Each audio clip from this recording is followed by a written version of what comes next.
And so I work on teacher training also, in terms of how to uh, impact the classroom, the positive aspects, positive behavior support in the classroom. And also I work one-on-one with students with social emotional aspects related to family dynamics, peer relationships, self-esteem, self-confidence concerns. And yes, so my motive of working with children is that when you work at a young age, when you start at the young age, you can make a difference. So that's about it. Thank you, Sagar. Thank you. Suchita, over to you.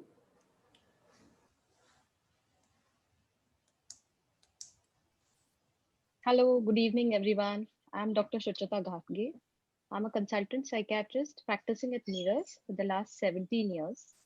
I'm into general psychiatry and I work with my husband and my father in law. Both of them are psychiatrists, and I'm happy to be here.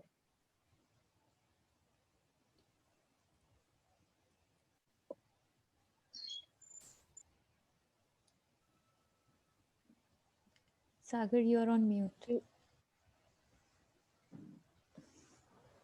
Yeah.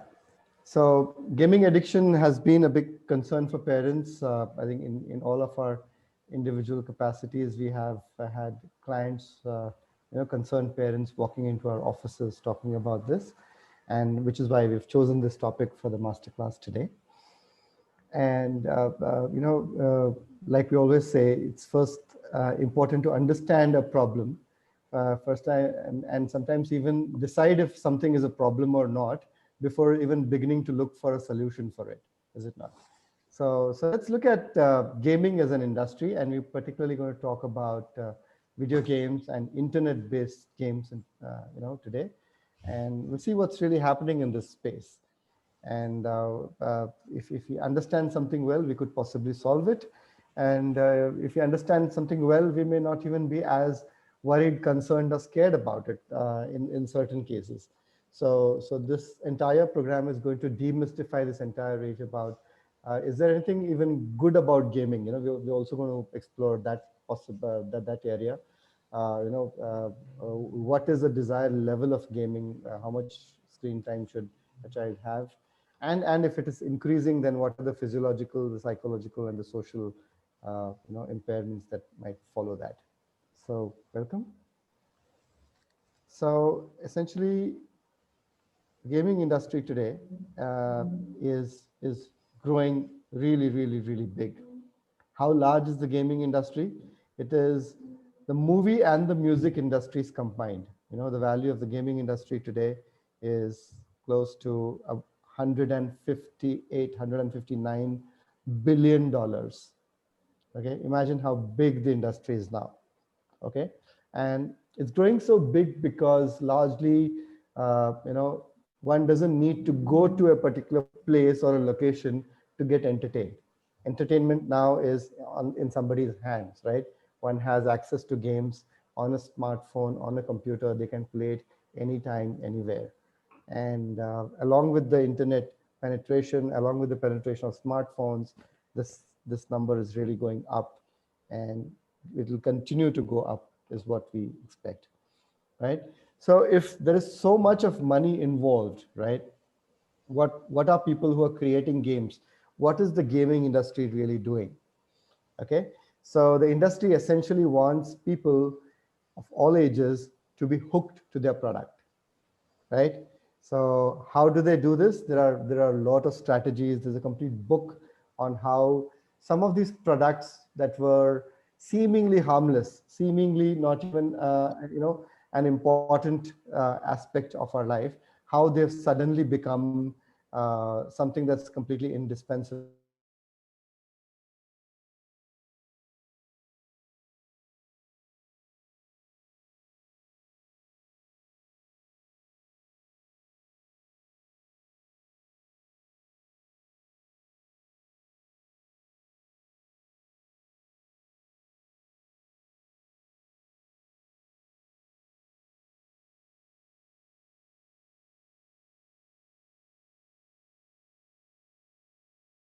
we will see how gaming in that virtual world. And today our panelists and we're going to look at how we're going to demystify this, understand this, and change it if needed for your child and for yourself. Okay, so before we go into gaming addiction and its negatives and things like that, I would want my first question going out to Arshi is what are the positives of gaming? You know, and when somebody plays a game, that's the first question to Shita. When somebody is really playing a game, what's really happening in the brain? Why are people getting hooked to these games? So over to you, All Dr. right. Suchita. Yeah. Yes. Thank you. Um, Let me put it this way. All that you feel, all that you do, all that you act, it all depends on your brain function, right? Our brain has centers for each and everything that we do. That is thinking, motivation, decision making, problem solving, and so on and so forth. And along with all this, there is a reward center in the brain. All the mood symptoms that we have, like, I feel happy. When I feel happy, my reward centers are activated. This reward center is, in psychiatric terms, the mesolimbic pathway, along with a nucleus that is present, and that is the nucleus accumbens, and the associated areas of the brain. Now, we have to know that the brain itself has its own pleasure neurotransmitter, which is dopamine. When I read a good book, when I listen to some very good music, when I exercise, or when I play, I feel happy, my confidence increases, my self esteem increases, and it is a feeling of wellness, right? This is because of this reward center or the mesolimbic pathway. And the brain releases dopamine, which helps us have these pleasurable feelings. In addictions, what happens is, be it any kind of psychoactive substance like alcohol or drugs like cocaine or anything, what happens is this rewards the mesolimbic pathway is bypassed, and it causes a explosive and very expansive release of dopamine, which makes it extremely pleasurable.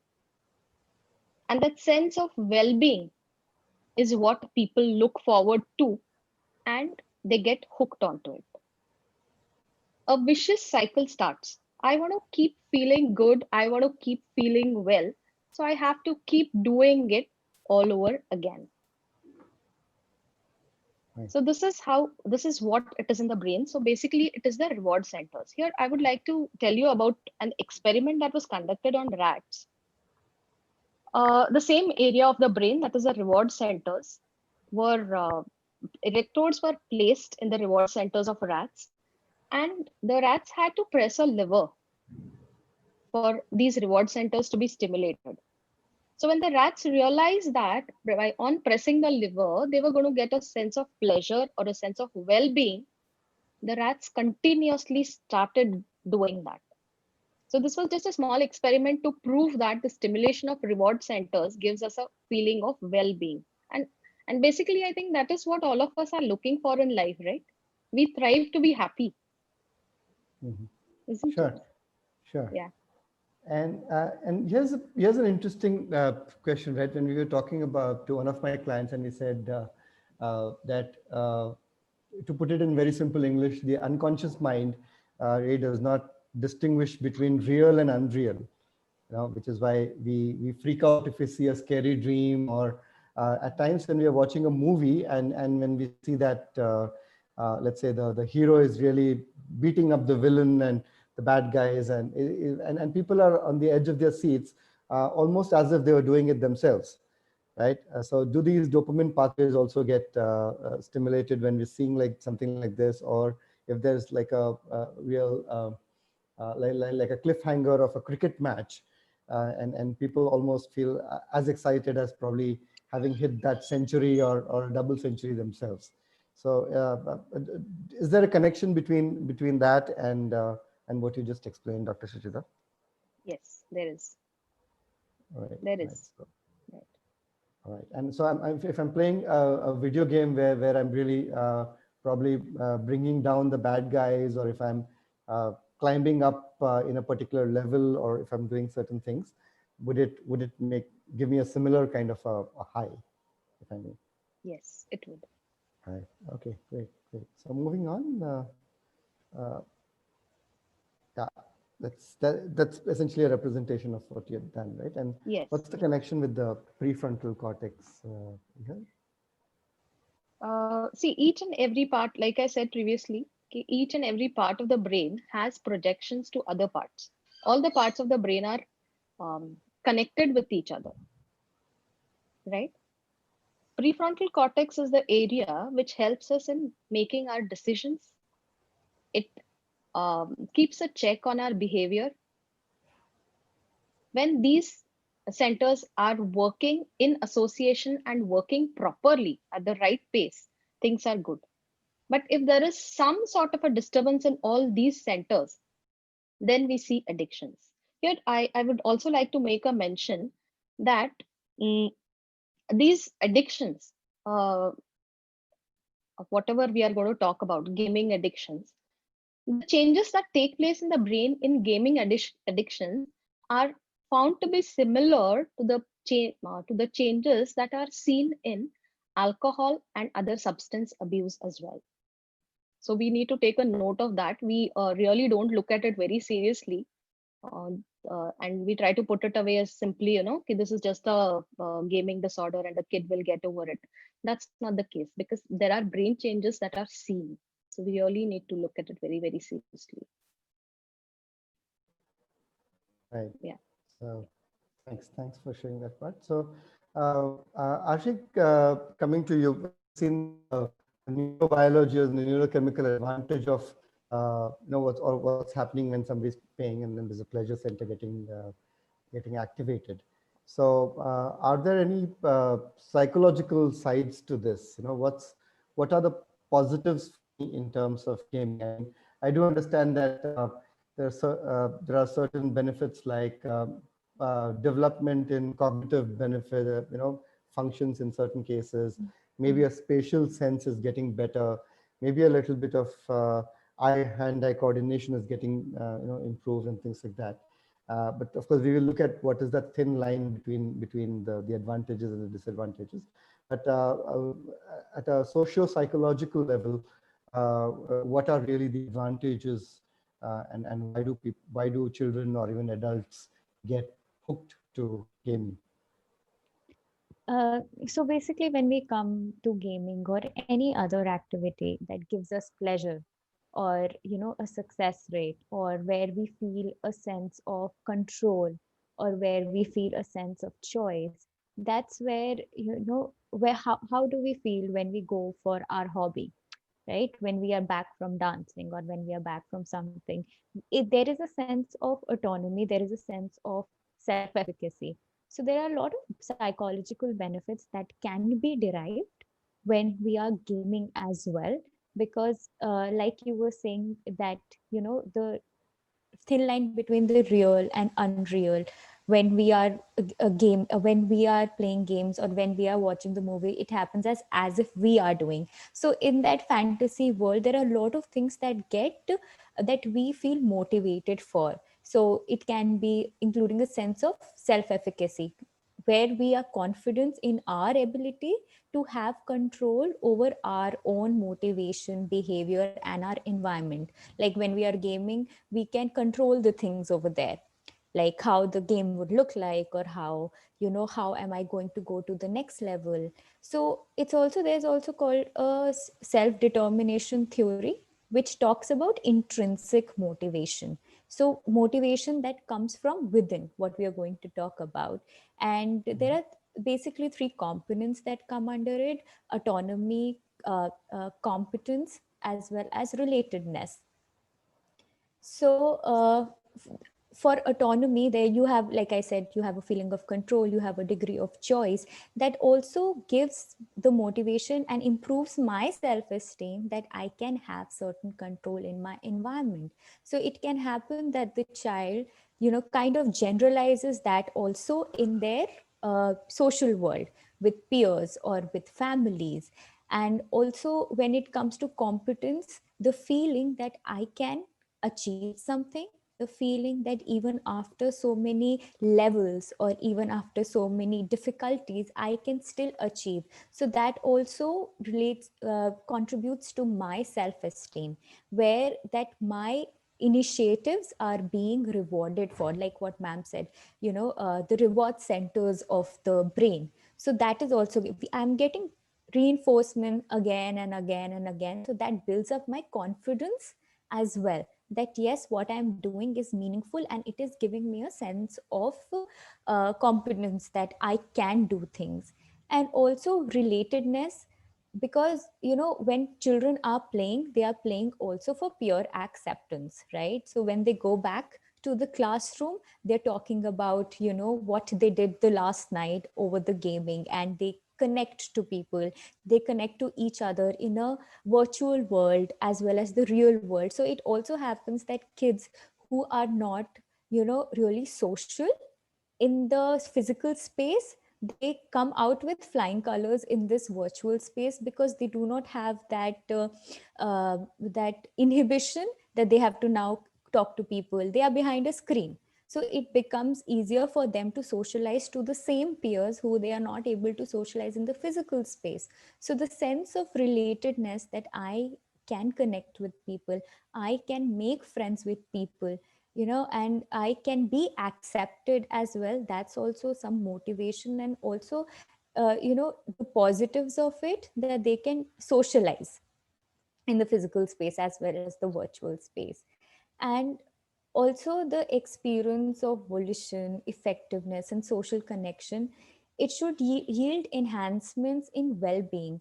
So it is said that when the psychological pull of games is largely due to our capacity to engender feelings of autonomy, competence and relatedness, to the extent that they not only motivate me to play further, but it can also be experienced as enhancing psychological wellness, which can be self-esteem, positive affect, relatedness, at least in the short term.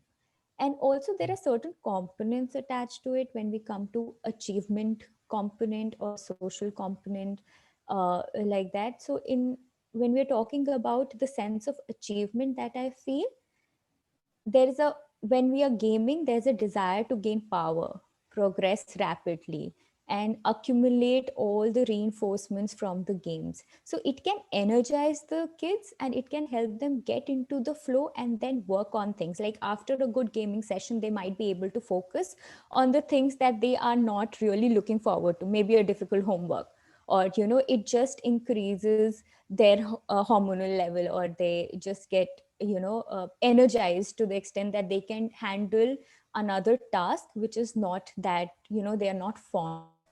And also it also increases curiosity within children, that if I can you know uh, do a difficult level here, why can't I do the same thing in the physical space also? So they it can also give them a sense to see complex things from different angles.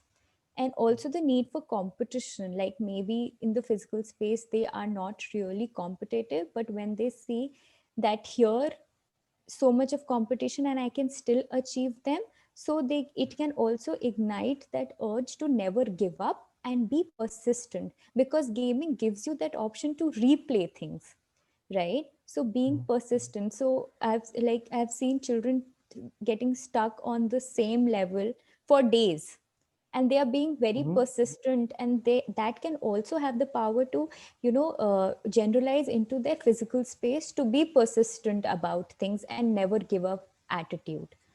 And Mhm. the deriving satisfaction from being a part of the group as well. So Right. yeah. So it's very interesting. So essentially, you're saying that certain uh, good values or traits that are that the child is exhibiting in the gaming space Hmm. The question is, can that then be also brought into quote unquote into the real Yes. world? Yes. So persistence, for example. Yeah, I can possibly relate to that when my own child is much younger and hooked on to a particular game. We talked about how becoming better every day at one particular thing, be Hmm. doing better than he did yesterday till a Hmm. point. And we were actually able to apply certain values and inculcate those values and embed that in those conversations. So when you're saying somebody getting stuck at one particular level for a very, very long time and being there till they go to the next one, Hmm. uh, how can then parents or teachers bring that kind of awareness or that strategy into other areas of life? So essentially, Hmm. that's what we also do in neurolinguistic programming. That if somebody is demonstrating excellence in any one area of their life, it's that much easier to just transfer that program into other areas through different techniques. So Hmm. that's really great to know. So moving on, and we are going to talk about a few hows of how this can be done, right? We're going to Yes. share a few tips going ahead. Great. So yeah, there you go. Your next point. Yeah, I think yes. So I was talking about this also, like, the Yeah. achievement component and the desire to challenge and compete with others. It's like a healthy competition, like, and when children are talking about in the physical space, they give each other tips and all also, that you could do this for the next time, you could do this for the next time. And then they also get a power to reflect on their own thinking, on their own capacities, to how to, achieve more and more and more, and not giving up attitude is not there. Then they have to do it, because their achievement is giving them a sense of acceptance for themselves, that yes, I can do this. Mhm. And then also, when I was talking about socializing, that long term meaningful relationship with their peers and all, like I was talking about the kid who is an introvert in the physical space, but it is completely different in the virtual space. It also gives them a window where they can form a meaningful relationship. And like you said, yes, we need to also see how these values and how these skills that are exhibited properly generalized in the physical space. Like when we are talking about meaningful relationships, the virtual world is full with a lot of things that happen. So where do we draw the line, and where do we make that efforts with the children to see the things that they can take and the things that they can leave it here? Correct.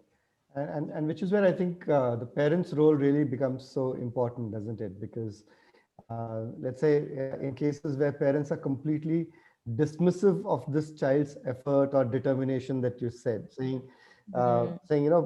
it's just virtual, it's nothing, it's a waste of time. The moment a judgment Hmm. like this is passed, that's where possibly there is either going to be some kind of a rebellion. There's definitely going to be some sort of a disconnect between the child and the parent, and channels of communication are then slowly going to begin to close down, is it not? Hmm. So the Hmm. idea Hmm. now is definitely worth looking at, is a new paradigm in parenting, given all these new massive changes that are happening in our children's lives.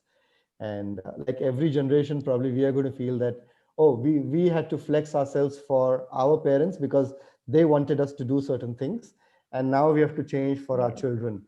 And my grandmother said the same thing, my mother said the same thing all her life, and I also tend to feel a little like that.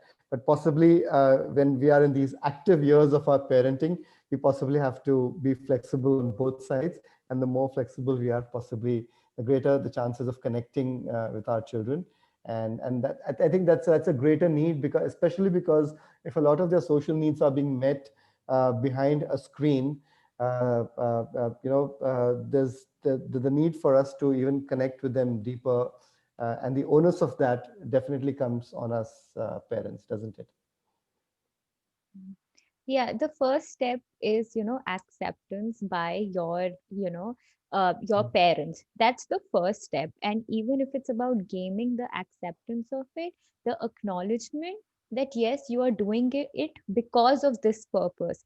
Because, like you said, you are wasting time, or you are just hooked on or glued on to your gaming. But we also need to see, why is that child hooked on to? What is it that gaming world is giving it to him?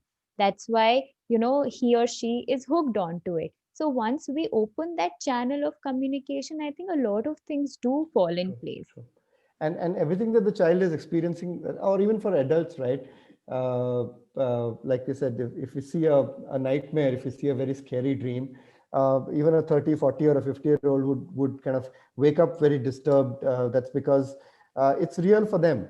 Similarly, when a little Right. child is scared that there is somebody in the bathroom or there's a ghost or something like that, and that feels real for them. And the moment we start becoming Yes. very dismissive of it, it essentially means that Hmm. that rapport or that connection is getting broken. So yeah, Yes. so it's extremely important that it gets started, right? Okay, fantastic. So so while we've looked at a lot of positives, and we're also going to look at certain strategies for this one. And the topic today is addiction. So when does something like this, when does gaming become an addiction in particular? I would yeah, request Dr. Suchita to talk a little about this, and yeah, throw some light on the See, symptoms as well. yeah. Mm, Before I begin with what is addiction, we'll have to define what is normal, Mhm. right? There's a Sure. there's a very thin line between what is normal and what is addiction. Now, it is very difficult to for parents to say um, whether the child is addicted, because many a times we are unaware of the criteria that is needed for us, or the criteria that is needed to call it as an addiction. I got to read a very wonderful line, what is normal? To be able to love and work. I found it wonderful because to be able to love means having proper and close relationships, and to be able to work is being productive. And you will find that in addiction, both these go for a toss. You have problems with relationships and you have problems with your productivity. Coming to the topic proper, any kind of addiction, okay, essential feature is failure to resist an impulse, drive or temptation to perform an act that is harmful to the person or others, recurrent pattern of behavior which interferes with your day to day life. This is very, very important. In any kind of addiction, I get this thought that I need to do it. I have to do it at the moment, whether I have to miss school for it, whether I have to skip my lunch, or whether I have to, get rid of my sleep, or I skip my homework. Basically, what I mean to say is that it is interfering with our day to day activities. And when I get this idea, I have a kind of a feeling of tension and arousal before committing that. I need to do it at whatsoever cost. After I play, I feel a sense of gratification or relief and pleasure, even while I'm playing and even after the act. I have put it as egosyntonic. Egosyntonic means I have no distress for it, right? I have no realization, I have no distress when I'm doing it, right? So this criteria for addiction is applicable to everything, not only for gaming, but also the other drugs or the psychoactive substances. Internet gaming disorder and online gambling are the only two disorders which are recognized as mental disorders. Um, Excessive use of internet or excessive use of any other apps, that has not been included in this. It is only internet gaming disorder and online gambling that has been included in this. So this is the general definition and idea that we need to have about addiction, right? So we'll be talking about gaming addiction. If you could please change the slide, we'll go about with that.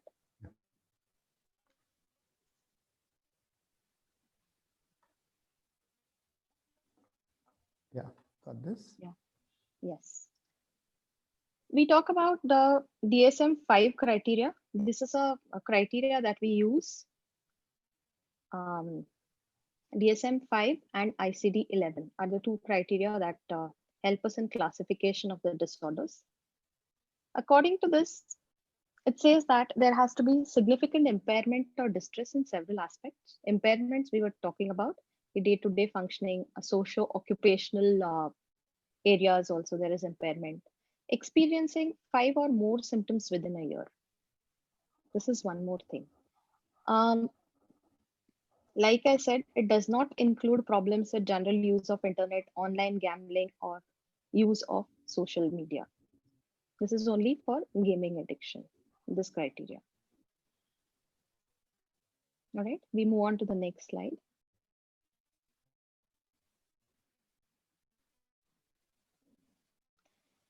Yeah, are we there? Yeah. Yeah. Talking about the ICD-11 classification that that is used.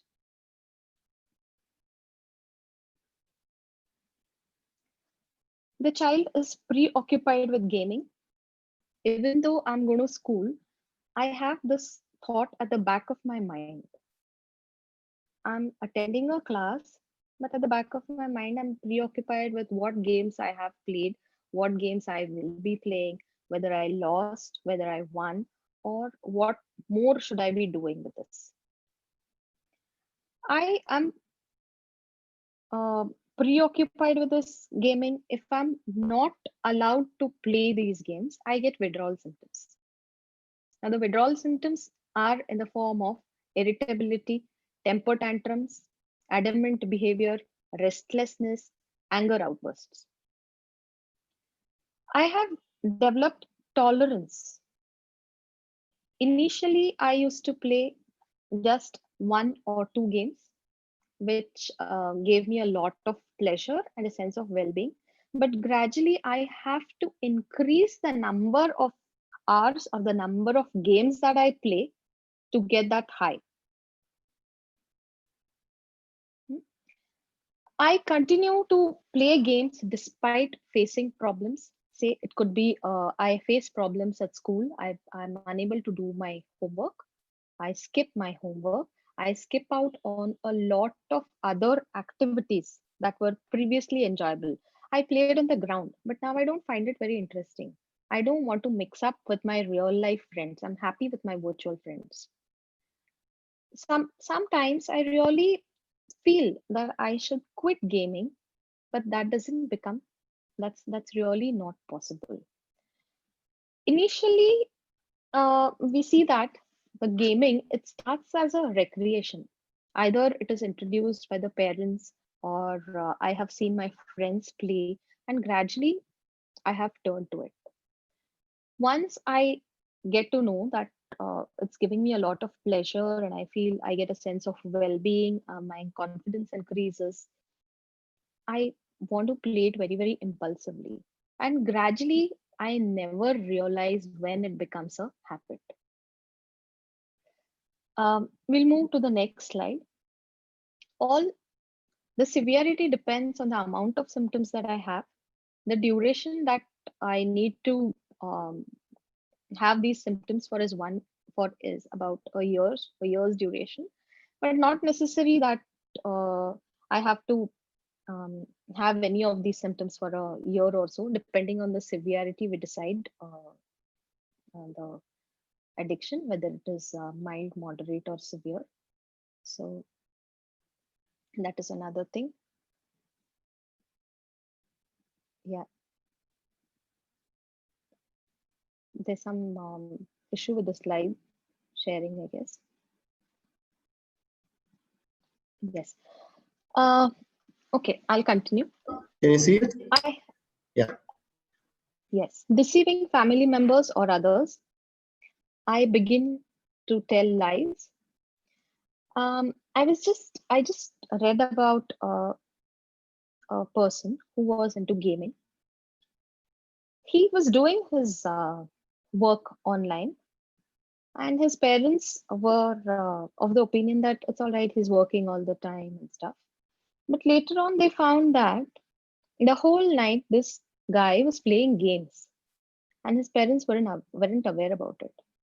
So when he had to attend his college, he just went to the college, did not attend anything. Either he fell asleep in the college or he had to come back, and the whole day he had to catch up on his sleep. But he didn't have the courage to talk to his parents, and or maybe he didn't think that it was a problem. Um, this was just what I had come across. So most of the kids tend to lie to the family members regarding what they have been playing. I feel sad at times, and to get rid of my sadness, I play games. I'm willing to take risks. Now, in case of kids, risk comes in terms of missing school, giving some reasons for missing school, so on and so forth. Um, these previously, as children, now Sagar would also definitely agree with me. Playing on the ground, playing with friends is what gave kids of 90s a high. Gradually, with time, concepts have changed. Say, be it the schooling, be it your friends, be it your classes. Most of the parents are working these days, so they want to keep their kids occupied. So the first thing that the child is introduced to is either a mobile or a tab. So in fact, it is we who are introducing our kids to it, and then when it gets overdone, we are unable to control it, right? So we need to give it a thought before we introduce say a year-old child or a 2-year-old child to some tab or to some video. When the child is having food, you can just talk to the child, tell the child simple stories. We don't do that. We rely on the gadgets to do all this, isn't it? So somewhere the beginning of we are the ones who are starting this thing, right? Sure. Yes. So it's a bit of a mini Frankenstein, right?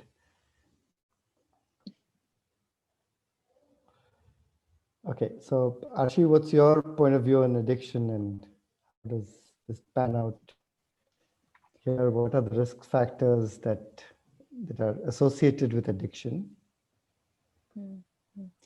So when we're talking about, when we cross the line, when the kids cross the line with gaming and then addiction, where is the thin line when we are talking about? So in gaming, what happens is there is a sense of immersion that I am in the game. This has become my life, and this is what is giving me everything that the outside world is not is is not giving me at this moment of time or at this point of life.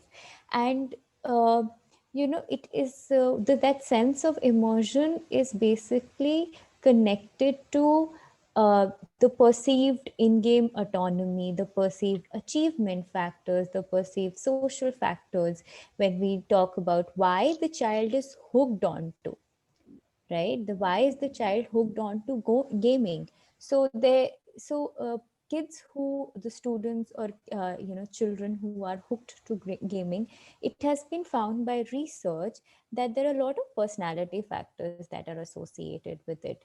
So it can be low self-esteem, it can be low self-efficacy, it can be aggressive tendencies of kids, or this is what happens when we are immersed in one space, and this is the space where I do not want to leave this space.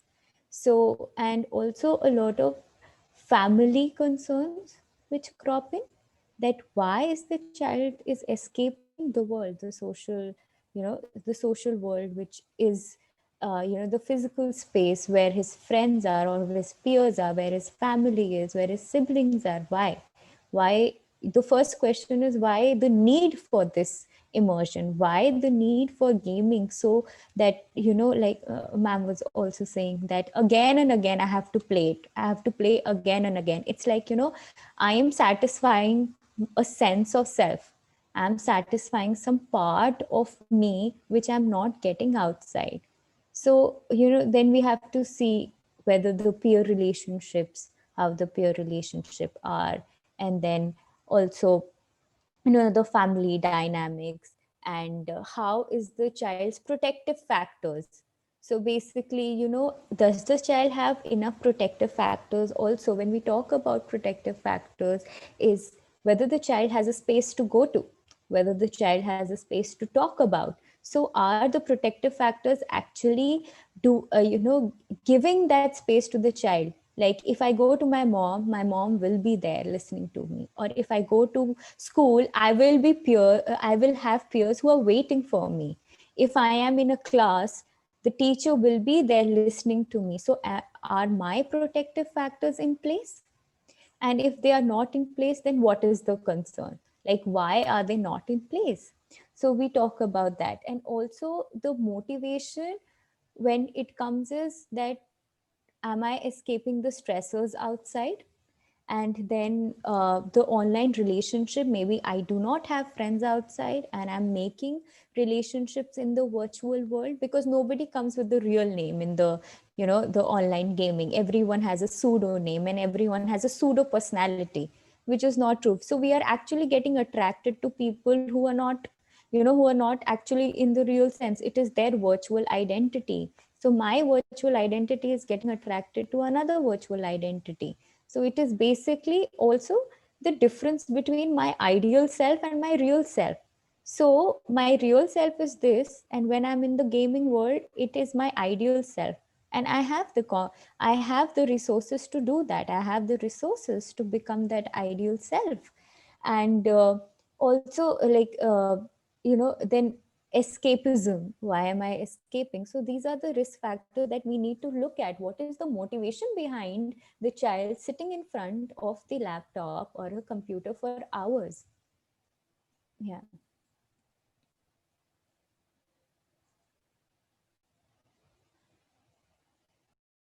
Yeah, so Ash, so there's difference between my real self and my virtual self, my ideal self. Uh, can somebody actually leverage that to help the child bring about those excellence, those traits of excellence in their real life as well? So here then reflection is needed a lot. Firstly, the child needs to have a safe space. The child needs to have a space where his sense of self is being accepted as the child is, where the real self of, maybe, the real self of shame, the real self of low self-esteem, the real self of low self-confidence is accepted as the child is. So these are the protective factors who actually accept these things. So am my family members are accepting me for who they are. They are not dismissing me. When they say that, why are you getting scared? It's nothing to be scared of. And but that threat, like you also said, that threat is real for the child. The threat is real for me. So do not dismiss that threat. Accept me, who am I? If you do not accept me, so I will also have that need of approval, the need of acceptance. So I am going a notch up to do things that I'm not comfortable with. So here, the child might the child wants to become more confident. The child wants to become more, have more self-esteem, more, the child wants to have control over things. But the first step is not dismissing. The first step is the accepting. So the reflections which we brought about in the gaming world, it's very important. Where is the child getting those reflections from? Are those judgments or are those reflections? So there a difference needs to be made. And when parents are also there, how are they approaching this situation? They can always tell the child, look, you're so amazing here, What happens in the physical space? What is it that you need? What are the resources does the child needs? Does the child just needs a teacher in the classroom who's trying to bridge that gap between peers, or the child requires, a buddy in the classroom to start with, or the child requires just the family time, gadget free time? Everyone is off their gadgets and they have a meaningful conversation. So what is the starting point of this? So yes. Excellent. Right.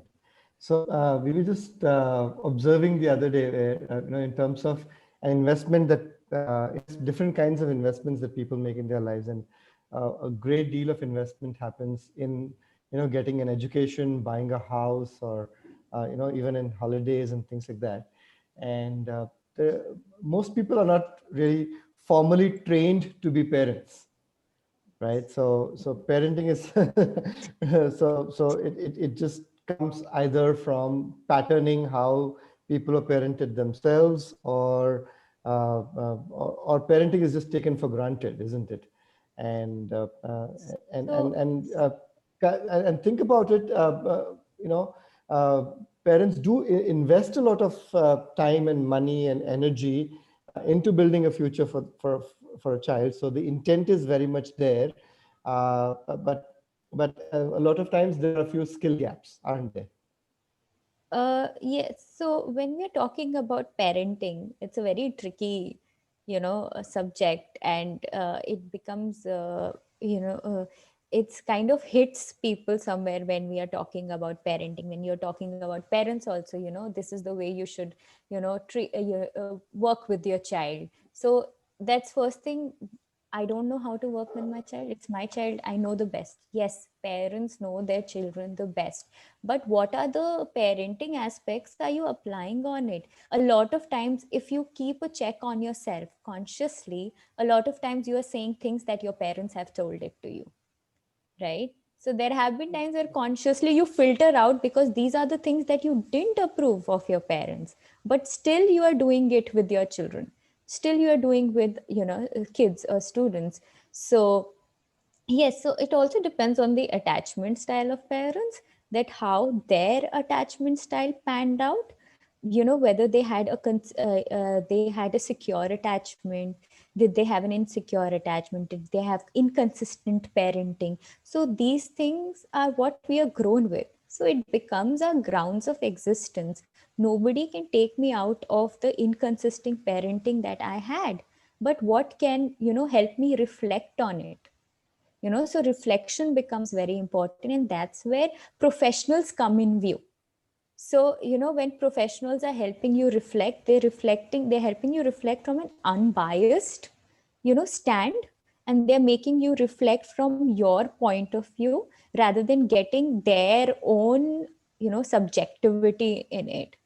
So yeah, so here professional help becomes important when, we're talking about gaming, we're talking about any kind of social emotional concerns, we're talking about protective factors.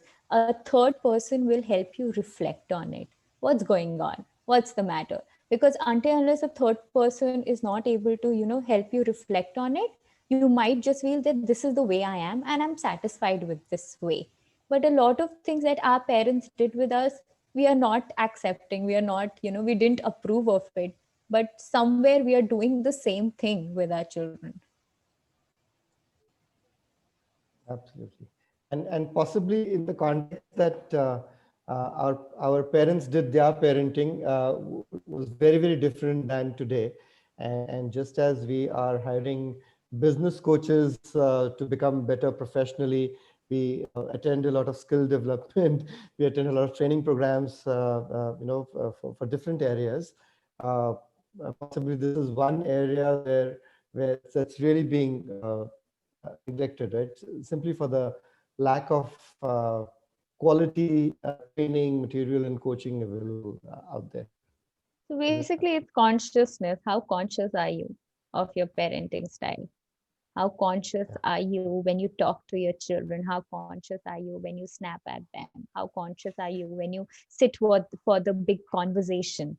So, it also is the consciousness and awareness of the parents, their own sense of self, right? So that's when they'll be able to extend that self to their child as well. Absolutely. Great. So it was a very interesting little digression from the risk factors about gaming. So coming back on, yeah, here you go. Yes. So I think the PPT, Is my is it visible? Is I my screen? No. it's visible. Yeah. No, it's not. There you go. Yeah. Okay. Now we go. So did you just want me to bring all the points out there Yes, so yes, that you because can? I think Let's just yeah. I went Just through makes all the this simple. points. Yeah. Mm. Yeah. So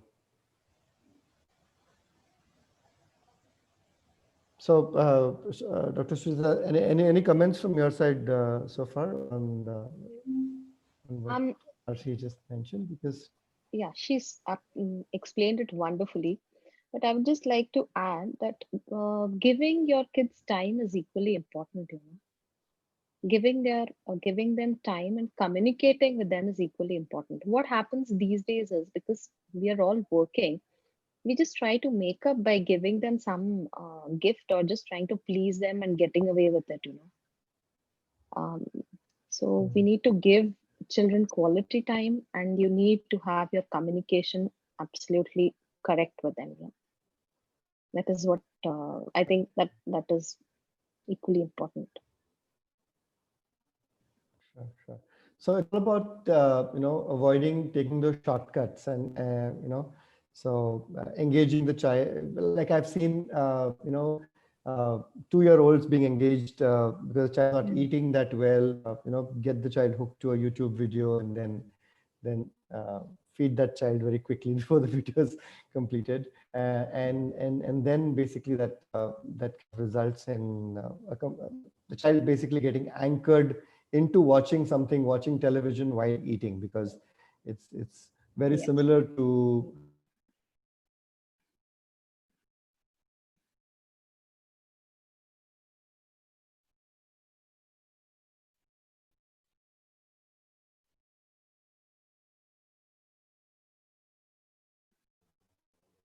yeah. Am I audible? I think I got disconnected for a bit. Yeah. So very similar to Ivan Pavlov's experiment with dog. So if just to go back to high school biology, when Ivan Pavlov noticed that his dog salivates when it sees or smells food, and then it would look a particular way when the bell was being rung, and so he started experimenting with this, where every time the dog was given meat or food, he would ring a bell. And this pattern continued for some time till, after a few weeks, he just had to ring the bell to get the dog to salivate. So essentially, the dog got hardwired into giving that same conditioned response for a new stimulus. So now the child gets hardwired into watching something, hearing something, having that gadget on while eating, and that's going to be very difficult for a child now to unwire himself or herself to be able to eat at the dining table with the family, because the mind simply is really seeking that particular thing, and it can't really think about eating without seeing something on a gadget,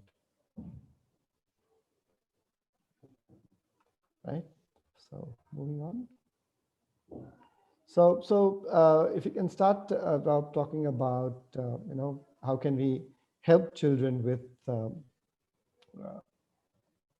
addictions, and one of the most we've spoken, Shachita, about the symptoms, and now what physical symptoms can one observe, or what are the damages, physiological damages that begin to happen when a child is excessively gaming.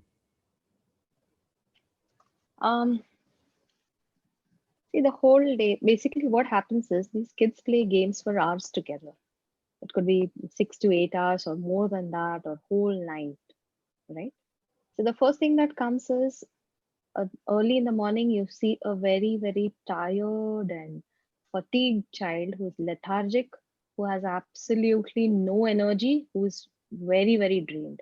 So, fatigue is one symptom. These days, you see a lot of kids with glasses, you know, which is when we went to school, we hardly saw kids who wore glasses, hardly Yeah, one or maybe two three in the or class. four in the classroom. Yeah, yeah, correct, correct. Exactly, and it was like, we used to be in awe of those kids. कि अरे, this child is getting to wear glasses. That is how we thought of it back then. But now it's pitiable to see very small kids wearing these glasses, and because of these glasses, they are not able to play. They are not able to have any outdoor activities because of these. Eye strain is one major issue that we notice with gaming addiction. Uh, Poor personal hygiene, like we were talking about, ki these people are preoccupied with gaming. So having a bath, instead of having a bath, I would like to play another game, right? So I poor personal hygiene, I'm neglecting myself. When I say I'm neglecting myself, I'm not eating well, malnutrition, anemia, and I sit at one place for hours together. So obesity is another thing that we've been getting to see quite a lot. Childhood obesity is going to become an major issue in the future. It's going to become a major issue in the future. Um, yes. Then there are some physical symptoms that we get to see. Something called as trigger finger, wherein the finger gets stuck because of overuse and it releases with a snap, just like when you use a gun, right? You get that tick kind of a sound. So that is Mhm. trigger finger. Mm. The muscles and the tendons can be affected. Tennis elbow. See, basically, your fingers, your wrist, your elbow, all this is affected, and you can have pain and tingling, numbness, swelling because of overuse. Then carpal tunnel syndrome, wherein again the same thing, um, tingling, numbness, and pain. So these are a few of the physical symptoms that we get to see. Because you've been sitting for a very, very long time, your muscles get sore. You can have pain in the neck, you can have pain in the back, your whole body aches because of being in the same place for hours together, right? These are a few of the physical symptoms. And I think if these things go on for a long period of time, in the long run, or when you grow up as adults, you facing physical disorders also will be uh, more as compared to what children on the ground, children who are active on the ground will have rather. Mhm. Mhm. Okay. So I'm, when I'm we talk wondering what about, happens also. Sorry, yeah. yeah, yeah. No, Right, please. right. Just one quick question. Hmm. What happens to the peripheral vision of a gamer? So usually we're trained to, when we're playing outdoors, let's say we're playing football or cricket, Hmm. we're looking at a much wider angle, right? And Yeah. and gaming, we're probably looking at a tiny screen or maybe even a laptop for a long time. And I just remembered this technique that we also use in some of our programs, and it's called the Hakala, where it's simply about it's a Hawaiian technique where people are just encouraged to expand their peripheral vision. They keep their gaze fixed to a particular point, but try and see and capture as much visual information from the peripheral vision as possible. And that is seen to have tremendous effect and positive effect on the learning abilities, simply because the mind is open to receiving sensory information, which is like the very first stage of learning, and then of course processing comes later. So is there a possibility that because I'm not using my peripheral vision so much, that I simply begin to lose my ability to use it, just like we lost our tails. I don't think so. Gradually, basic problem here is I'm not interested in paying attention to anything else. I'm only trying to focus on the game. So if I'm able to come out of the game, I don't think my peripheral vision should be, should have any Mm. issues with this. But it Right, depends how many years I have been into this. right, right.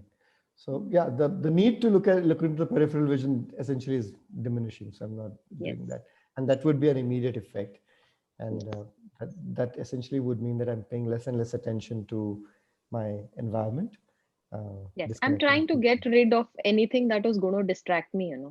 That's the Mm. only thing that I'm doing. So physically, I don't think that should have an effect on the Sure. Yeah. thing. But you did mention eye strain and Yes. glasses. That right? Okay, great. Okay, great. Moving to the next one. Um, The behavioral side of things. behavioral symptoms. Behavioral There is symptoms. a decreased outdoor activity. Yeah. It's it's become obsolete these days, if you ask me. You know, you hardly find children playing on the ground. Yes, they play on the virtual playgrounds. When you play outside, you develop a sportsmanship spirit. Winning and losing games, how to go about, is all that you learn when you play with kids outside. It's not that you are living in a world of your own, unlike these games. You go out, you meet people. Um, this helps in developing your personality as well. Social isolation. I'm happy where I am. I'm happy in my own world. I'm happy playing my own games. I'm not bothered about whether I have real life friends or not. I'm happy with my virtual friends. Right. Irritability, aggression, restlessness. These are the things that we generally get to see when when I'm not allowed to play the game. Mhm. If I'm kept away from gaming, these are the withdrawal symptoms that you get to see. Irritability, it could be mild, moderate to severe. It increases depending upon the severity of my addiction as well. Mhm. There are kids who get abusive and assaultive, when they are kept away from games and when they're not allowed to play. That's right. Um, our physical well-being depends a lot on the amount of sleep that we get, right? We all know that a lot of disorders are caused because of sleep deprivation as well. I'm um I want to play, and that's why I want to cut down on the amount of sleep so that I can play a few more games. Sleep deprivation. We've been relationship difficulties. I think we've been talking about them through and through the program Right. as to how these kids have a lot of problems with interpersonal relationships, be it friends, be it with siblings, and be it with parents, right? Right. Right.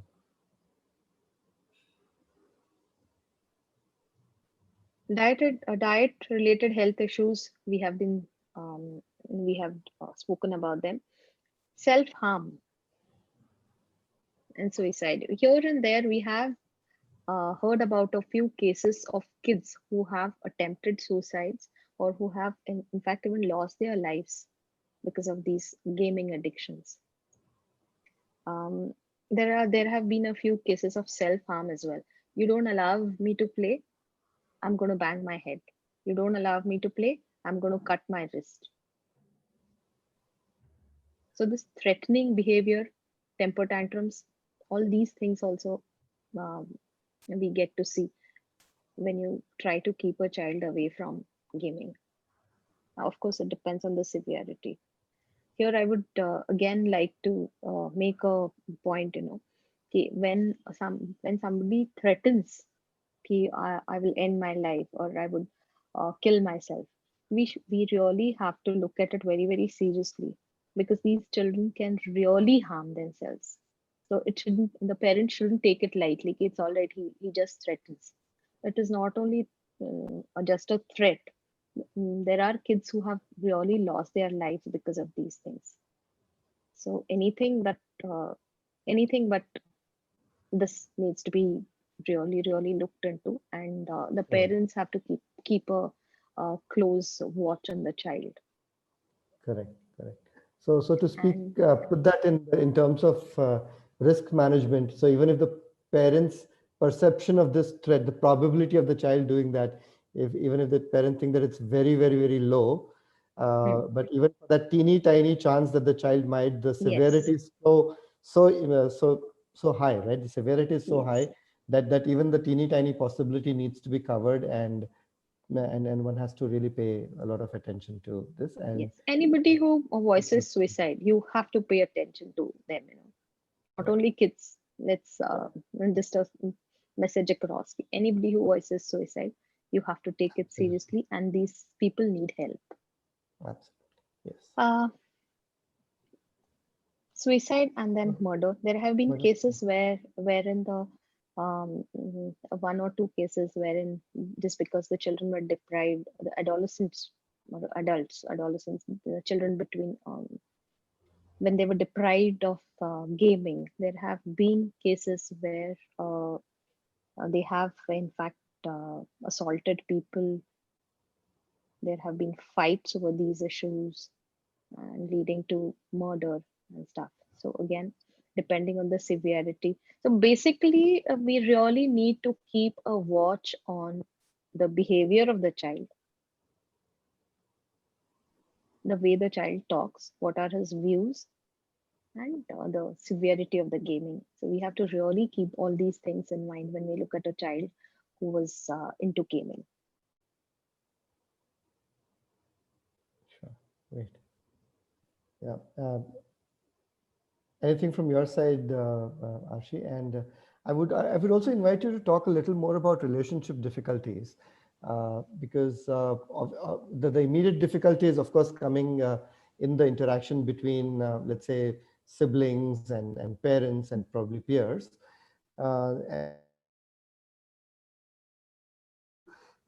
innate ability of this child to form uh, personal and professional relationships as an adult, especially if they have not been trained to have good relationships. So building in that flexibility and things like that, putting others ahead of self at times when it's needed and things like that. So empathy, something that today the professional world demands so much of. What's your take on that, and of course any other points as well? So your early childhood experiences really matter on you forming relationship. So how was the child, even gaming as gaming as one independent factor for predicting relationships is not enough. We also need to see how the child's attachment was with his parents and how was the parenting style also. Like if I have to talk about a case history of this child that I worked 2 years back.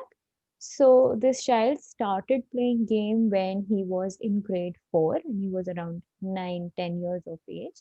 And the fact that he started playing game was that he said, I do not have friends, and all these people meet in the virtual world and they play and they talk about all these things in the classroom, which is very exciting for him, and also as a means of getting into that the peer group and the circle, because they used to talk about tonight when are we going to play and what is the time, setting up times, getting very excited about it, that we will make teams, so you be in that team, I will be in this team, and we will fight against each other. So that was also, the child saw that a window to get into that, the need for acceptance and approval was very high, so he just could do anything to be accepted by the peers. So he started playing games. He wasn't good at it before, first when he started, but on repeated play, he actually got at par with all his classmates and all. But it became so much that, he would hardly sit outside and talk. He would sometimes just take his food and sit in the room and gobble it up while, being, gaming and seeing things around. So his parents were obviously very dismissive of the fact that he's playing games, and approached me that, what can be done about it. And in this, like, how parents come and say, ye to se, he only plays games, he does nothing. He's eating also while playing. He is not coming out to spend time with others. But he's not even going outside and playing with his friend. He hardly goes outside until unless someone does not call him that, come downstairs and play with us. So when we started working with the child, and on further examination, it was evident that yes, the approval from the parents was not very easy. Parents were very, very dismissive of whatever he does. And he had his elder sibling who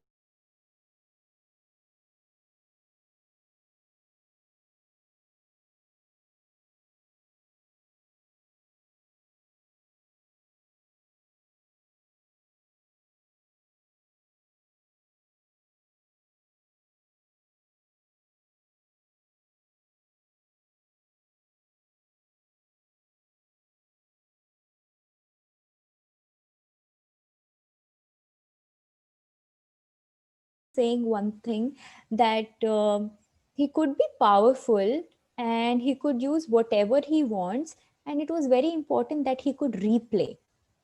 So the act Mhm. that he could replay the stages again and again till he didn't, get that mastery without the fear of that judgment, right? He was Mhm. allowed to make mistakes. He was allowed to be himself. He was allowed, to sometimes just reset the game and play it again.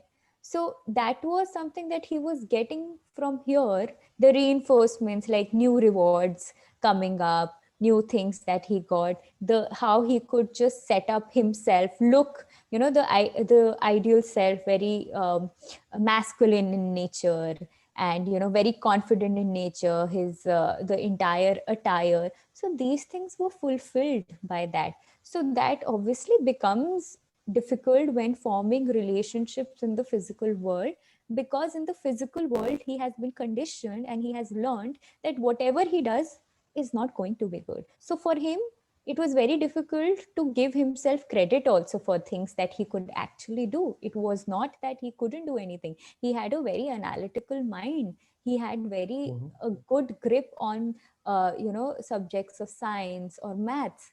But why was it so he was so underconfident, right? Mhm. So it also his relationship with his other teachers, who he was not really interested in, was also down. Like, he couldn't form that meaningful relationship with teachers, couldn't form that meaningful relationship with the peers.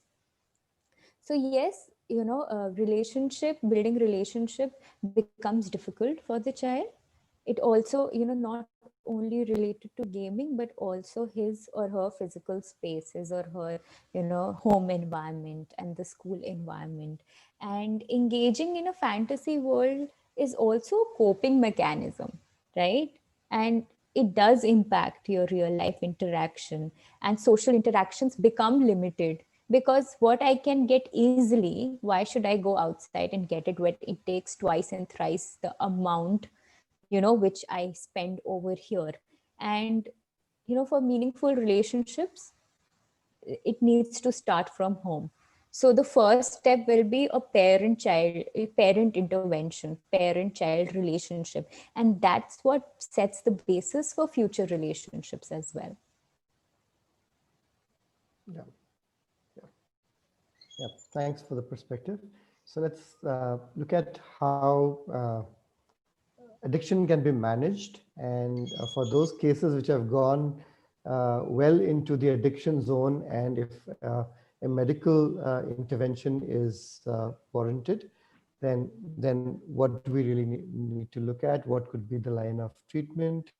So over to you, Shuchita. We're just getting there. Yeah, There you go. Yeah. yeah. Talking about the treatment part of it.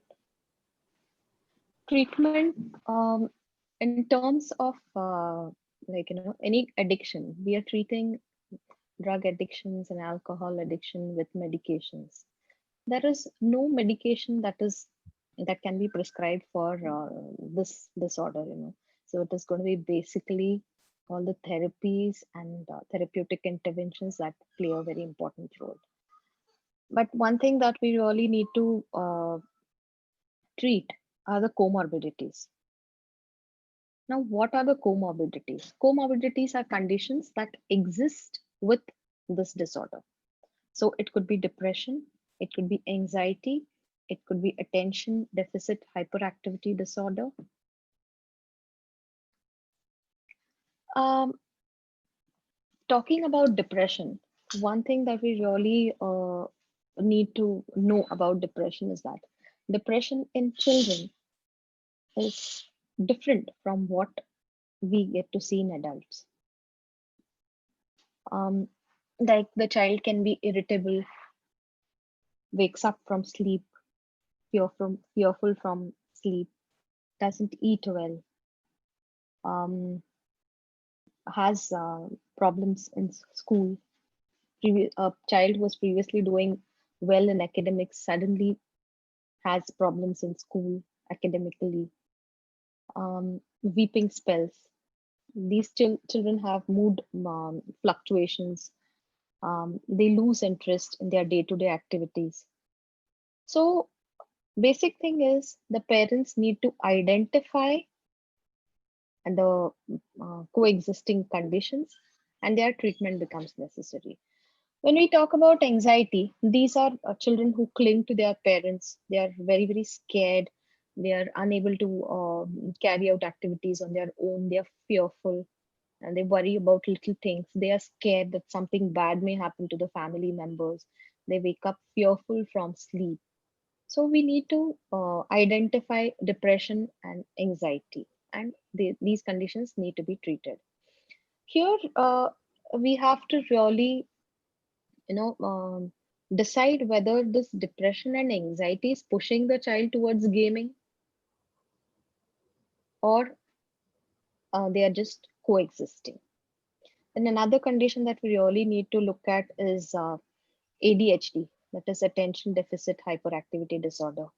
And the child has issues with concentrating in school, not able to sit at one place, keeps disturbing other children, doesn't wait for his or her turn.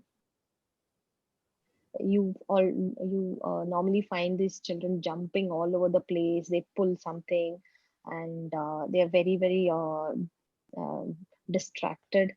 They don't listen to what you're talking. You feel that they're not listening to what you're trying to convey, types. So these symptoms need to be looked into.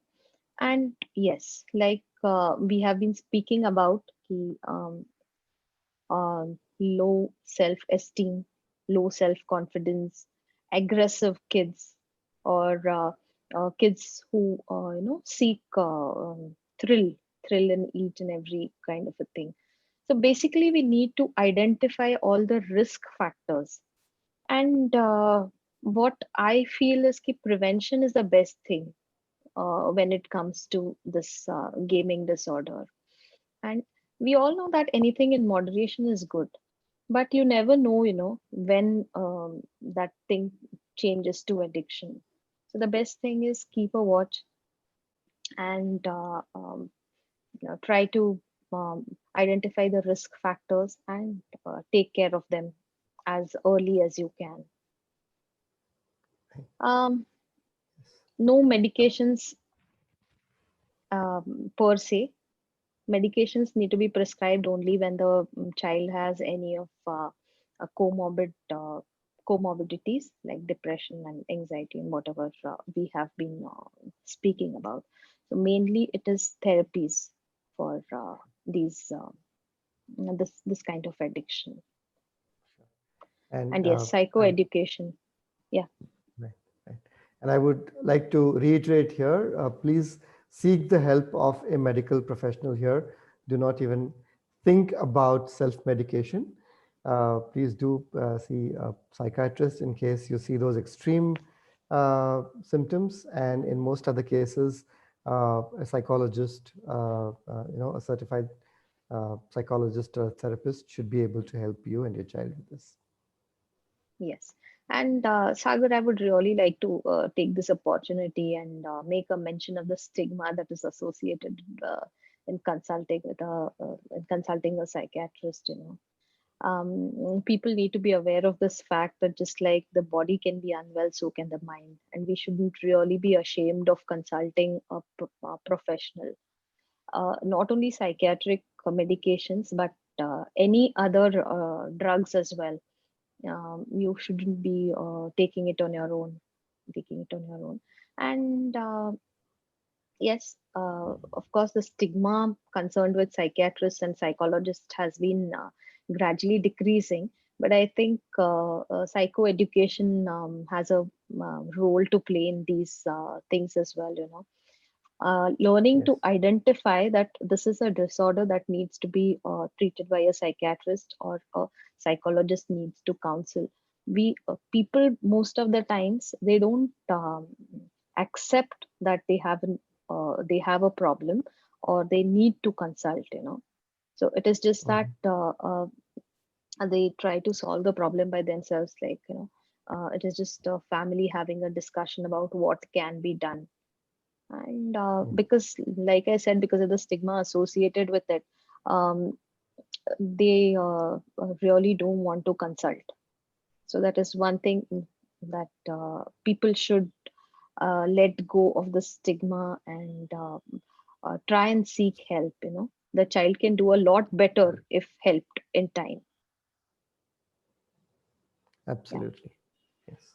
Yep. Thanks for calling that out, Ashish. That was a very important message. And of course, what I get to hear most commonly is the fear of these drugs, uh, you know, uh, creating habits. These are habit forming sort of drugs. So, would you like to share something about that? And Yes. what is the basis of this concern, and how would you address that? Yes. Mm, See, previously, with the when the psychiatric medications were um, say back in the 1950s and 60s, there, and because these drugs were new, and the they had a lot of side effects. The conventional drugs that came into being, they had a lot of side effects. So this concept, if you consult a psychiatrist, you are prescribed only sleeping pills, and the patient is made to sleep the whole day, and they are not able to lead a normal life. That picture remains even today, because the media projects it that way.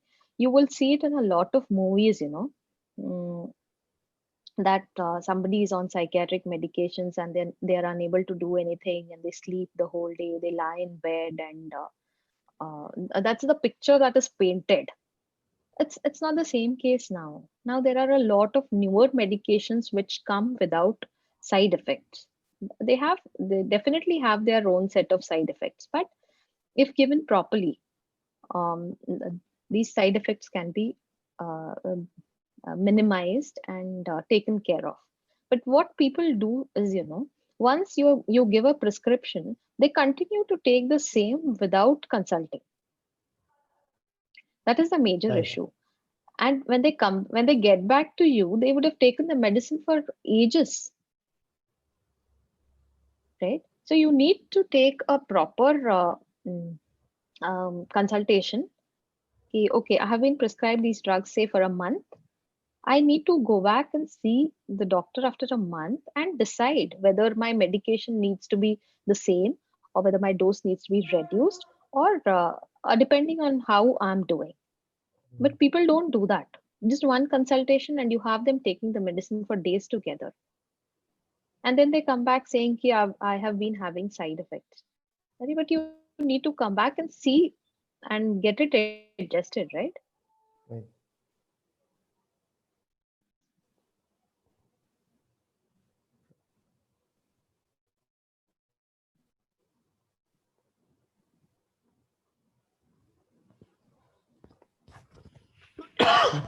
So, so over to you, Arship. Talk about what would be the other intervention strategies at home. Things, some takeaways for parents. That might be useful in terms of prevention or also to certain extent management of addiction. Yes, the basic intervention strategies for home can be firstly, psychoeducate your child about the benefits and harmful impact of the video games.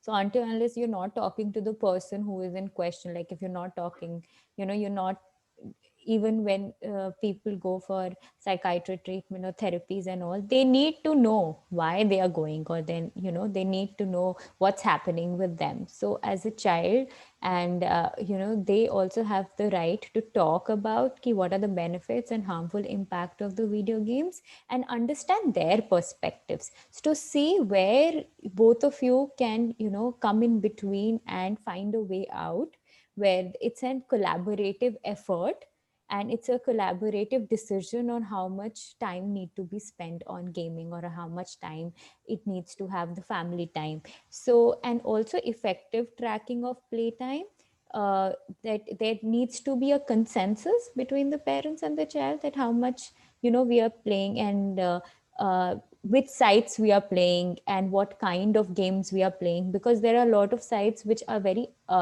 they are harmful, they are not safe, and you get people from a lot of different places all over the world. So you also need to see what kind of game is it an online game which is happening, or it can be played offline with the same kind of experience of it.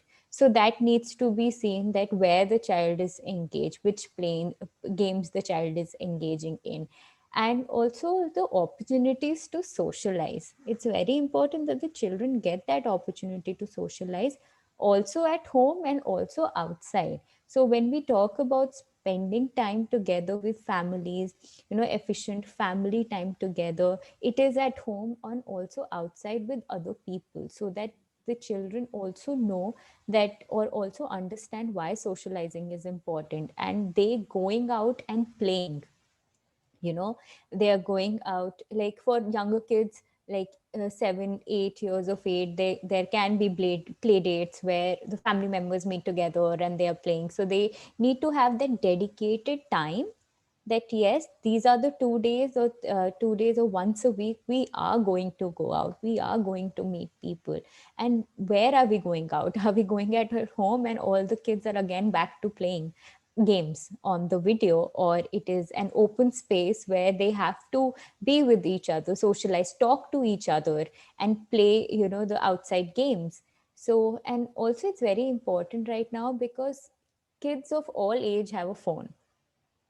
For whatever reasons they have a phone, maybe they are going out for some classes, or when parents are not at home, they do provide them with the phone. So there needs to be a gadget free hour at home as well. I was seeing this documentary, and there was this family where they had a gadget free hour at home. It's a very recent thing that I've seen. I'm not getting the name. So she had a lock box where they used to put their gadgets and keep it for an hour. So it will just pop out after an hour, the lock will open. So that adolescent was so restless. While eating, she had this habit of scrolling down, even if they're sitting on a dinner table together, habit of scrolling down things. So she couldn't take it because her phone was ringing, and there were subsequent messages coming again and again, that she just broke it and took the phone.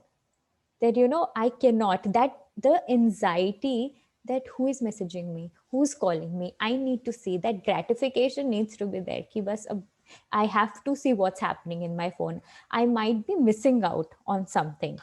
So the fear of missing out, what we call FOMO, that I might be missing out something. So there needs to be a gadget free hour at home where everyone is doing something meaningful, right? Maybe you watch a movie together, or you play certain games together, and freedom within designated boundaries. Like, you talk to your child, what are the things that you want, and we are here to listen, right? You want a gaming time, I'm going to give you a gaming time, but these are the pros and cons of it, and how can we work around it. So giving the child that autonomy also over his or her life, that yes, I can also decide things, but my parents are also here to reflect on it. So it has to be a collaboration between the parent and the child, because the moment you impose things, that's when the child will be like, I'm not going to do this, because you are imposing. And that's also human nature. The moment you are told not to do something, that's what you want to do it. And especially with children, where the impulse control is anyways there, it's a difficulty, controlling their impulses. And also, when we are talking about socializing, we're talking about the achievement components, why kids resort to gaming. We also need to see that what's happening at school. So when we are talking about the holistic development of the child, it's very important that there is a relationship between the parent and the teacher, and then there's the child as well. So what's happening at home, what's happening at school. If there is a counselor involved, then all three of them do sit together and see what can be done for social well-being of the child. A lot of times in classrooms, because the teachers understand that this child is going through a lot of social issues, having circle times in the classroom, having opportunities to socialize with each other, activating empathy in the classroom. So the teacher also plays a very, very important role. Teacher as a protective factor, that I am here for you, right? And we are going to solve this. We are going to find a solution for this. We are going to find a way where you can socialize. So, when it comes to achievement also, what are the things that the child is good at? So generally what we focus, we get a tutor for a child who's not good at math, right? And gets good grades on all the subject, but we also need to focus on the things that the child can do excellent.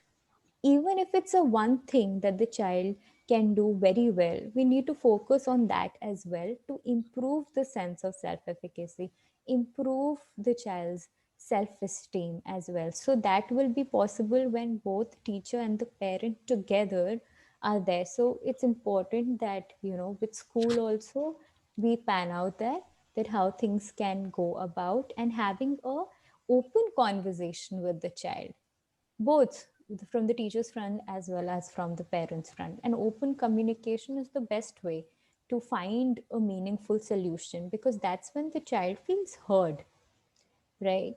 So when I talk about that, the first intervention with the child is parent intervention. So, and when the child goes to the school, it also comes in the teachers, the peers. So all these are protective factors for the child, and how these protective factors are contributing to the development of the child. Fantastic. Great. Thank you. So, yeah, there's a little bit that I would want to add here, right? So, one important thing, like I said in the beginning, is to understand the quote unquote problem before attempting to solve it, right? So, uh, I would put information and knowledge about the problem right at the top of the list, right? So, a lot of times we, as parents, do not know what exactly is happening in that game. So, the child usually prefers to lock himself or herself in the room. You just hear some sound sometimes when they're feeling some exhilaration about something. But other than that, we don't really know what's happening, because they're also wearing their headphones and things like that. So that's one. And one also needs to understand the perspective that the child is bringing in, to be even able to have a conversation with them. So, for example, with the several cases that keep coming in, parents and children, the children seem to think that they will be able to build a successful and a very lucrative career by becoming a gamer. And there are certain precedences that are being shown there. So there's a lot of lure even there. It's not that the child does not want to be successful. It's not that the child is lazy. It's not that the child is not ambitious. However, how to make those things happen and how to achieve those things, they seem to be choosing one of the most glamorous routes. For example, one business model that happens around gaming is where, especially with these games that have a lot of you know actions around them, army or the military or the police chasing criminals and so on and so forth. The games allow children to capture videos of their actions. Okay, and those videos can be downloaded, and they would really love to see it. It almost looks like a wonderfully made action movie. So it's really so thrilling to watch that, right? And when these videos are then put on YouTube, or any other monetizing platform, uh, uh, they can get a lot of subscribers, and depending on the number of viewing hours that their subscribers put in, they have a possibility of doing some ad revenue share, because something like YouTube allows that. So that's how a lot of people make money. They build careers around it. Now, it's very important for a parent now to understand or even question these kind of things, because if you do not know how that monetization works, if you do not know how the policy changes, from over the last few years have affected the amount of revenue that one can make from uploading content on one of these platforms, right? And the policy can be changed any point of time. We really have no control over it. So for example, when this whole idea of monetization of content happened, it was free for all. Anybody could go put interesting content out there. There weren't too many people making videos, and these early movers made a lot of money. They're still making a lot of money, right? And now a lot of people have learned how to do it. And while that's happening, there was a midpoint. I think about 3 years, if I'm not wrong, the policy was changed, and now one needs a minimum of 1,000 subscribers, a certain number of hours of videos that are being watched, and a certain number of exclusive clicks and viewings to be able to qualify into the monetization plan. And this policy can also change any other time, right? So it's very important for a child to understand the commerce behind all this, right? I'm not judging this as right or wrong from the content or the platform provider's perspective. It's a business proposition for them, and one just needs to again look at how volatile this could be, how quickly business models can change, and how that could affect their monetization, the ability to monetize their content. So, so a very logical adult to adult conversation will actually help the child put this in perspective, right? The ability to see something long term based on what's happened as trends over the past few days. So essentially, that brings me to that last one topic, where something like a little bit of orientation in neuro-linguistic programming could be a great idea for parents. Like we said, nobody is officially trained into parenting. So yeah, so could you bring up that slide, or shall I do that, Shreya? I'll bring the slide, no worries.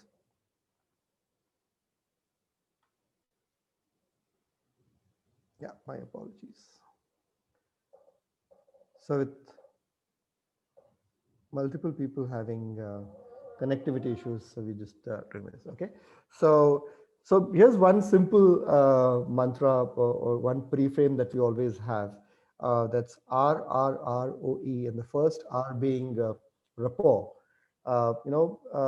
Rapport simply is basically a sense of trust that two people might have. And another element of rapport is I tend to have rapport with people who are similar to me, right? So I tend to gravitate with people who speak my language, people who have interests that are similar to mine, or maybe nationalism could be a common. So look at our friends, right? Usually they would have some common traits with us, right? So if your likes and your child's likes are completely different, and you are completely dismissive of the child's likes and preferences, uh, you can't even begin to build rapport with that child, right? So uh, I would definitely think it would be a great idea to try these games out, a few of them yourself. Maybe also include that as your a little bit of. I'm not saying all the time, but your quality time with the child could also be understanding that child's gaming capabilities and appreciating where the child has comes, and in that gaming, so that actually helps you to build that connection, and then begin to have the conversations that I just mentioned. Second important thing that you might want to do is look at the content of the games itself. If they are very violent, are they very very graphic in nature, a lot of bloodshed in this, for example, or are they about constructing something, building something? Are they building some spatial ability? Excuse me. I'm sorry. Are they building any kind of skills in that child? Are they building logical thinking? So you will certainly find a lot of online resources on what would be the preferred games for your child. What are the advantages or disadvantages of the same? Obviously, anything that involves a lot of violence and action and a lot of loud noise would tend to attract the child, but you might want to again talk that child into saying how beneficial this might be. So if a child has an interest in something, building something from Lego blocks, physical Lego blocks, again, like Minecraft would be a great idea, because that helps you to understand different materials, terrain, build certain things, build that spatial ability, so on and so forth, right? There are a lot of simulations. Let's say there's a flight simulator, there's a train simulator, and that could be, that's something that children could play with a group, create that competition. All those other positives that we saw of gaming could be done with something that's helping them enhance their knowledge of certain things. So choosing the right kind of games, understanding the whole gaming business model for you to be able to have that that conversation, the adult to adult logical conversation with the child. Because gone are those days where you could use your power position to bulldoze your preferences onto your child. Those days are long gone, right? And if you did not like your parents doing that to you, you certainly should consider taking that out of your parenting skill sets. It's really not a skill, right? So rapport is one. Ensure that you are in a resourceful state. So I would define knowledge about something also as resource. So you should have the right resources to deal with this problem. If you look at it as a problem, are you getting very very worried because you would see an article, you might see a video, or you might see some child somewhere getting addicted, or you might see some news item. Is that putting you into such a terrible state of fear that suddenly your child thinks that you're suddenly becoming overreactive about certain things? So you being regulated about your emotion, about your fear, is essentially you being in that resourceful state. So knowledge and regulation of your own emotions, right? If you are feeling that you're losing control of your child, that's an insecurity that you have, right? So you as a parent, how do you be more resourceful at any given point of time, right? And address a lot of these concerns with knowledge, with real information from really authentic sources. That's another state of resourcefulness that you might be in. And how do you help your child to be resourceful? So again, if you're using your power equation, then that's not helping the child to be resourceful. But that state of rapport, that state of trust, does your child really trust you? Is that child like Arshi was saying, do you is that child feeling safe to be vulnerable in front of you? That's the child's resourceful state. And then of course appreciating the child for things that even in the gaming sphere, if the child is doing really well, do consider appreciating those efforts and those skills, and then we'll always think about strategies to map them elsewhere. Okay. um, do talk about outcomes, have a focus on outcomes, saying how does this current investment of time, if you're doing 4 hours 5 hours in a particular game, how is it helping the child with long-term goal? So do have these conversations around goal setting, set them goals. They might not be very, very specific if the child is young, but maybe 3 or 4 things that the child would really want to become. So let's say if the child wants to play soccer, then you might want to have a conversation on, yeah, if you want to become a European club level soccer player, then how many hours do you need to put in? How much are you putting in now? Do you really want this, or do you want something else? Do you want to become an architect? Then what kind of games might help you to even build that perspective and things like that? So outcome focus. And this is something that both Arshi and Shuchita have already mentioned. Whatever you do, is it ecological? Are you like this whole thing about the child getting hooked to a phone while eating is something that we have done, right? So just because we wanted to finish off the task of feeding that toddler or the young one, we are the ones who got them hooked, right? So that was a quick fix that's really hitting us back. And of course, please do avoid using your power position. That should probably be the last, if not no option at all, right? So yeah, there we are. Any additional things that you'd want to share, Shuchita or Arshi?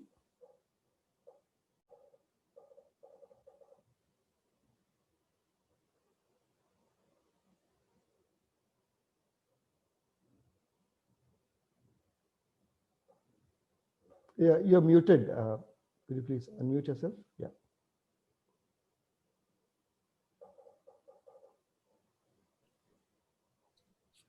I think you've covered it all very, very well, Okay.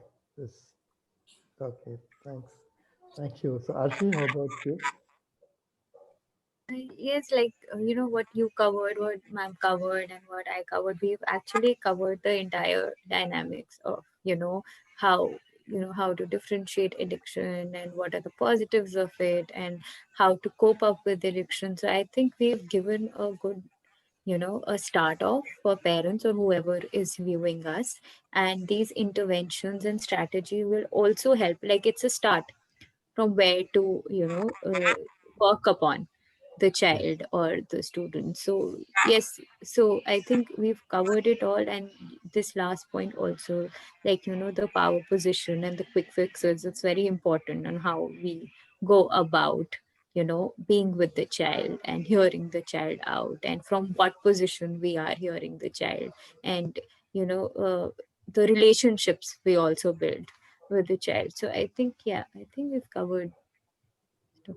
Yeah. Fabulous. So for those of you who have more questions, if you would like to reach out to any one of us, you know, yeah, there's just, okay, it's the one picture, understanding the big picture. That was again about looking at not getting sucked into the immediate concern or, right? Yeah, it's about not getting sucked into an immediate fear or a concern, but also looking at the larger landscape for the child. It's about creating more choices. So, for example, if you understand the intention behind the behaviors, what's the intention behind the child, getting hooked to the game. It's probably entertainment. It's about all of those other social psychological needs that the gaming thing is meeting for them. How do we create more choices by which many of those needs can be addressed? So can we ourselves create more physical social forums for them? Can we get them engaged in hobbies that they might really like? And it's all about being more conscious. It's not just about providing just by the financial means for the child to have all these. It's more about also participating in discovering these choices for them, right?